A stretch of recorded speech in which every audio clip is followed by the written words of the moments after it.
Hello, everyone, and welcome back to Country Cast. Willie Nelson is a country music icon, and at 89, he is still making a huge impact in country music and plays a very significant role in the genre and throughout the entire music community. There is also no question that Willie Nelson loves the music, performing live, and the fans more than anything.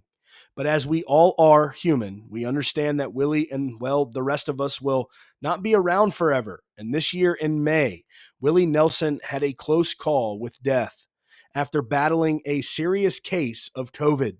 However, at the time, this news did not reach the masses or even make significant headlines. But recently, the New York Times Magazine released a profile on Willie Nelson, and in it, Willie and his wife shared the very scary experience. Willie's wife explained that once he was diagnosed, they did everything that they could to stop COVID in its tracks and keep Willie well. Annie told the New York Times, I had a nebulizer on the bus. I started everything I could at that point, including Paxlovid. He had the monoclonal antibodies. He had steroids. Annie was still very nervous when it came to Willie getting through the virus.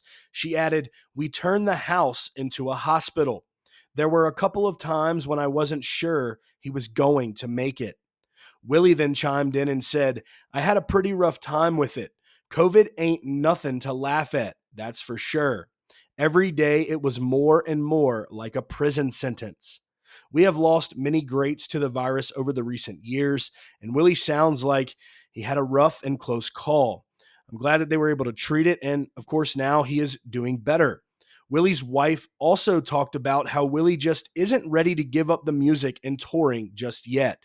She stated, at the end of every tour, Willie talks about retiring, but then we'll have a conversation. Well, what would you do if you retired? We both know the answer. Just lay down and die. It's impossible to imagine him not being out there. No Willie on stage and representing good old country music would be really hard to process and quite unimaginable. Also, remember to check out Willie soon because he is gearing up to head back out on the road. Guys, thank you so much for tuning in to Country Cast. That will be all for today's video.